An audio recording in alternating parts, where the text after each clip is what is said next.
Right, so this has been my experimentation of imitating wood, because this is the firewall that goes, in front of the engine, and I wanted to make it look like wood because this basically is a wooden plank. And I really am very happy the way this turned out. Yeah, I mean, look, it's really it looks very authentic wood grains. For this effect, what I've done is I've painted the whole thing with this orchid maroon color, and then I used the dark brown from Revell. This is like a pigment, and I've taken the rust from Revell as well, and I've just diluted with water and alcohol and made it a little paste. Then I dry brushed it on ever so slightly to make this sort of wood grain pattern effect, and it worked out pretty fantastic, and I'm really chucked about it. So yay for me. Now that all that I have to do is I have to clear coat it, And afterwards I have to trace out the edges. These are supposed to be some brass edges around, and yeah, it's gonna be fantastic.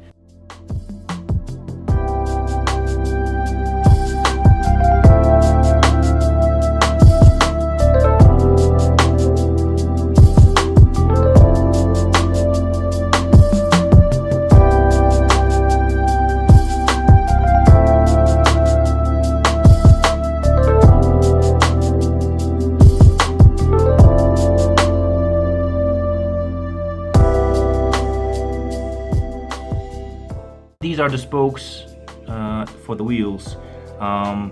They came out really great. I'm really happy about it. If the camera will focus, hopefully, yes. Yeah, they look very authentic, very real. I'm really happy with it. Now all I have to do is clean up some of the residual paint and paint the rims and the centerpiece, the hub I think it's called, direct terminology, in gloss black, and then we'll be done.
Bottom portion of the car is being completed, and it turned out pretty damn well, as probably you can see from this video.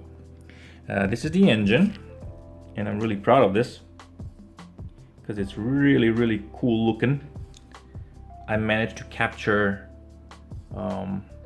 it very well as painting this little notch where the gear shift I think goes. So far it has been a pleasure to build. However, putting the engine inside the compartment was a bit of a nightmare, especially when you had to attach these things, these pipes that you see. So let me just show you. So focus, this pipe and the pipe on the other side that connects to the radiator. This has been a total nightmare. They really should rethink how this should be put together, because in the current state it's not really that good. Anyway, this is how the bottom portion looks, and this is really again a very nicely put together kit. I especially like the way the exhaust came out. It looks fairly authentic. pretty proud of this.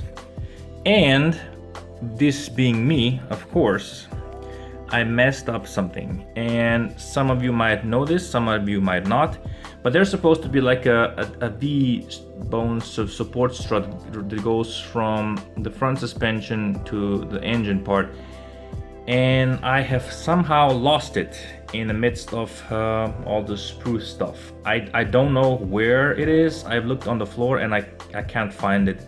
So the thing that I'm talking about is this thing. Yes, I don't know what happened. I don't know where it went.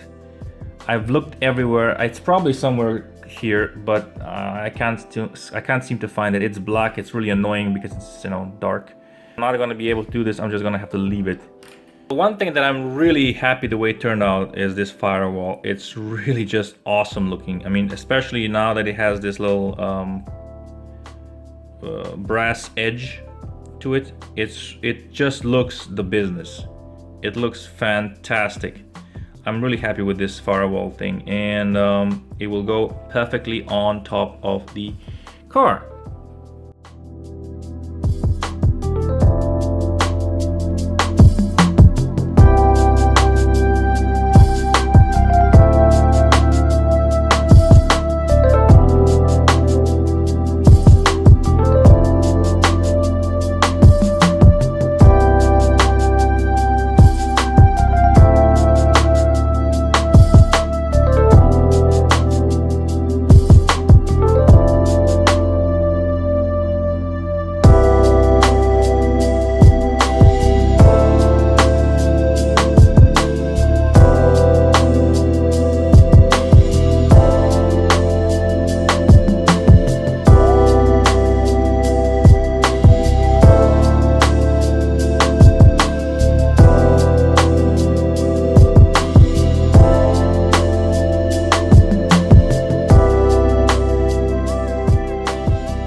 So I just wanted to give a short recap of the things that have been done to this kit so far. As you can see, I have assembled, this is probably like 50% of the whole build. The only thing that's missing is the cabin and the interior stuff.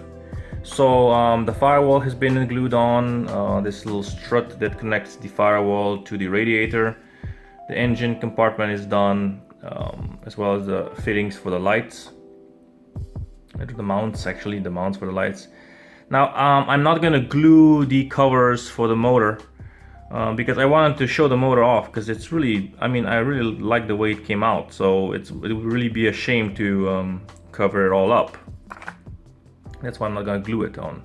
I fitted the wheels, glue them in place. I've dirtied up the wheels a little bit just to see the thread, because there's a slight thread, if maybe you can see it on the camera.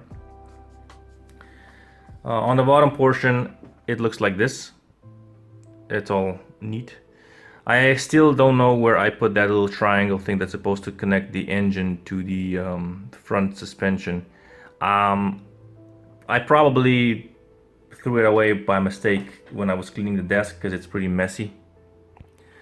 So that's a bit of a bummer. I'm gonna have to fabricate that piece of thing from like tubing, brass tubing. Hopefully it's gonna be okay. So what's next? Well, the next step is basically, well, I've basically glued this thing together, the canopy, not the canopy, this is the tarp, sorry, that goes on top, you know. I've puttied the seams. Now that I've done this, I probably shouldn't have painted it beforehand. I kind of didn't think through this, so I'm gonna have to paint it again, but not a problem. I have to paint the whole body. I have already painted the seats, well, the seat actually, and I have painted the floor that goes like so, or actually I think it goes something like this, yeah, and clear coated as well.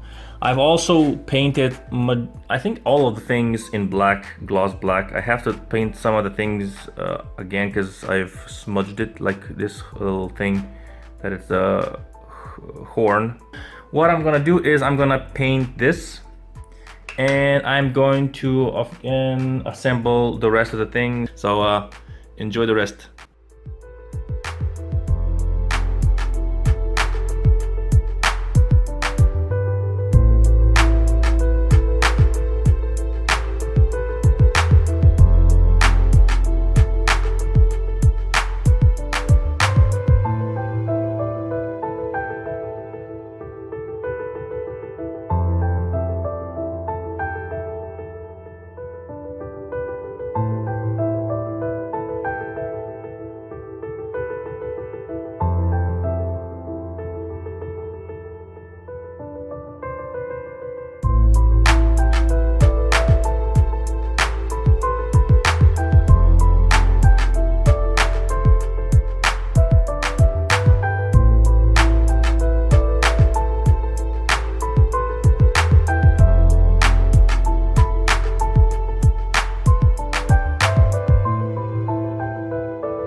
Right, so the short recap.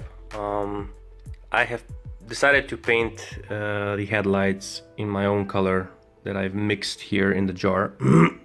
I've tried to mimic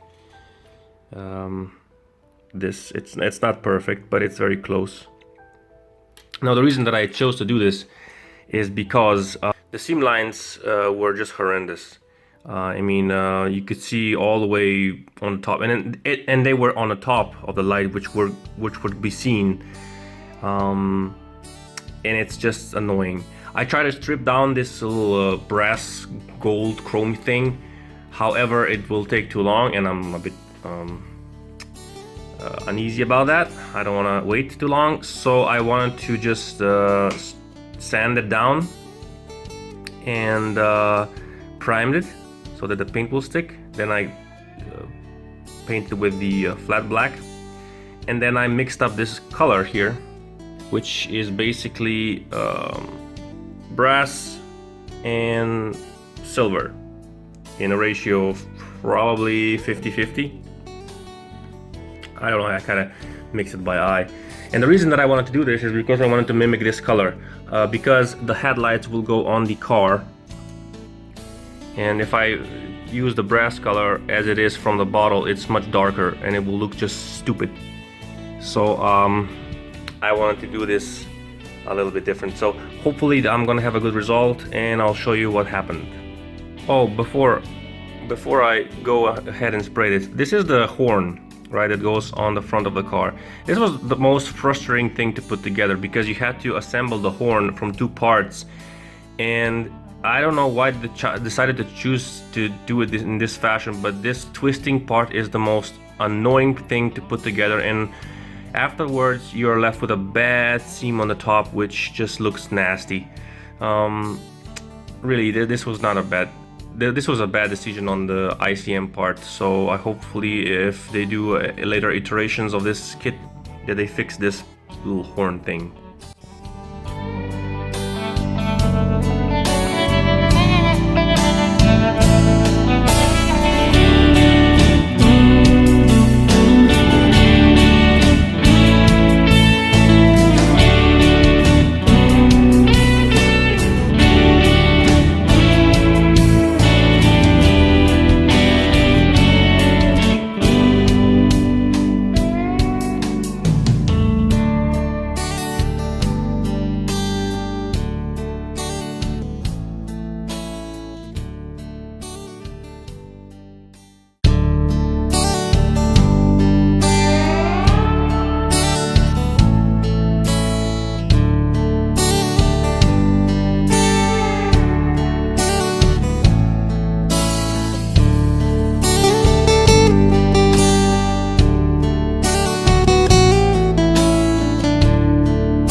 Well, and with that, the model is completed.